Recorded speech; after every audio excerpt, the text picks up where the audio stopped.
Shalom, shalom. Thank you for tuning in. Thank you for your 10 minutes of your time. I appreciate each and every one of you. You are always in my prayers. And like I've always said, or continue to say, repent, for the kingdom of heaven is at hand. Now is the time to build yourself up in your most holy faith. He or she that endures to the end shall be saved. Okay?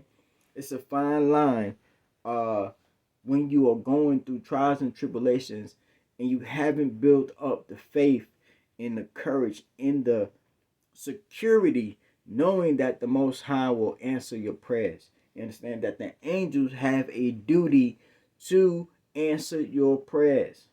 You understand? They have a duty, especially if you are in the kingdom of heaven and you are a child of the Most High. Now, we see Nancy went over there to Taiwan. Total disrespect, okay? Let's take a deep breath, okay? We can't prepare for everything. We can only prepare for some things, okay? And we have to leave the rest up to the Most High. But the best thing that we can do is having our minds and our spirits sharp so that we can pause, take a deep breath, assess the situation, and come up with a plan and an action in a decision for your circumstances. Okay. Don't be alarmed. If nukes go off and you in the bomb zone, okay, you don't have to worry about anything. All right. But if you are outside of that range, there are a few things that you can know that you can possibly implement in that time of trouble. Okay. These next series of videos I'll give you a little mindset, give you a little wisdom so that you can prepare yourself. Now, you can't prepare for everything, but just being prepared for some things will help. Because if you're prepared, maybe your neighbor is prepared, people that you know are in the kingdom and have a kind and good heart. Because everybody, when stuff hit the fans, those who you think is kind and good may not be your friend. You understand? So you have to be mindful of that. Like the thumbnail say, G.F.M.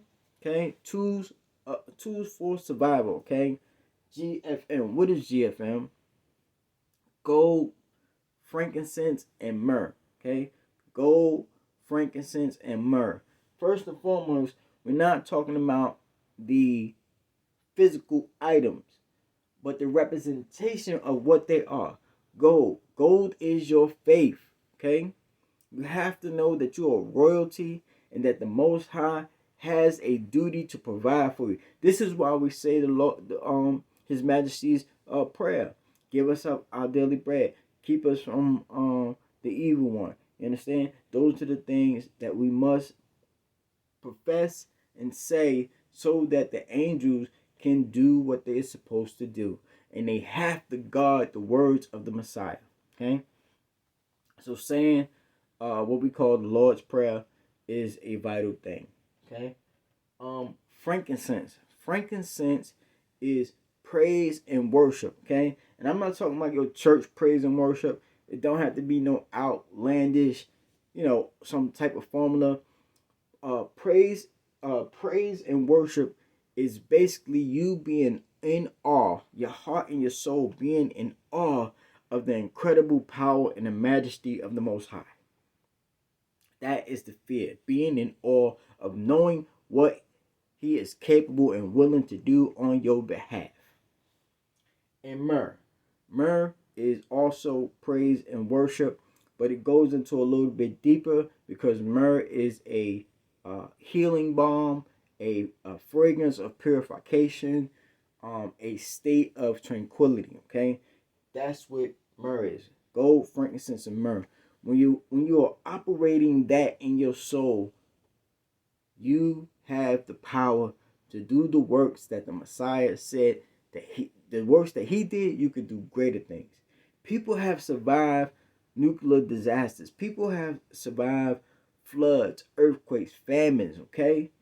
They have survived these things. But your mind and your heart must be pure and ready and ready to be able to comprehend what is going on, so that you don't freak out when things are happening. You can have a clear mind as much as possible and make clear, decisive decisions. Okay. Now, uh, some of the things that you should know off the bat, and I'll try to show you a video, give you a little a survival tip that you can use. Think these are things that I've learned, picked up over the time. I've read books. I've done some in the military, um, that will help you be more prepared, because this is your biggest tool. Your heart and your mind is your biggest tool that you're going to have. We live in a modern age, so um it's not like back in the 1800s where things were scarce. You understand?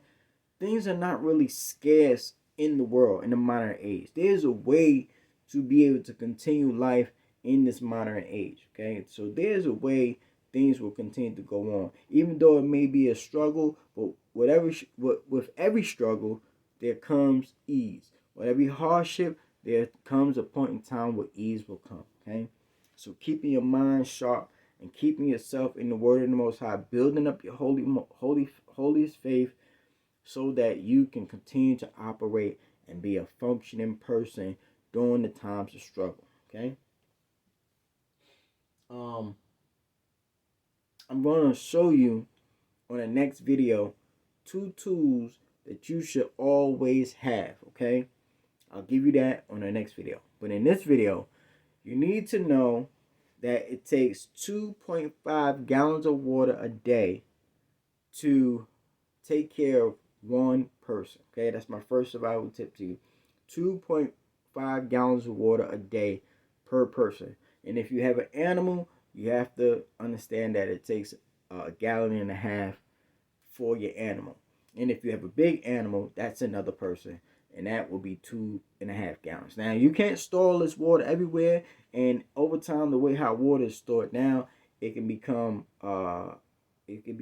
contaminated, and it can be potentially more harmful than good. Okay, so you just want to have your water enough for 2 weeks or something like that, until you can uh, replenish what you will be using during your emergency time. The other thing, um, oats is a good thing to have in your storage,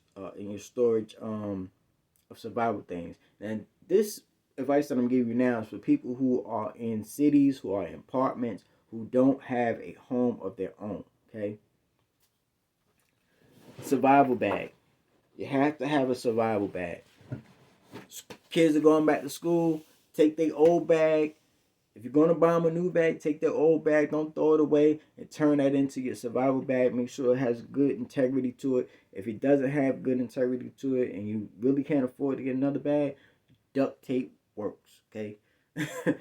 So, tape it up, get it right, so that you can at least have something to be able to go. What's in your survival bag? Just a few medical supplies, um, copies of your important papers you should have in there. Uh, uh, Maybe $100 in cash in a Ziploc bag. Ones, preferably fresh from the bank. You want to get them fresh from out of the ATM. Okay, and put it in there so they'll have more time, so they won't break down faster. And last but not least, having a good pocket knife. Okay. Um, I usually buy a CRKT knife because they're good. They're sharp already to come out, and they're also easy to refine, resharpen the blade. Okay, they're easy to resharpen the blade.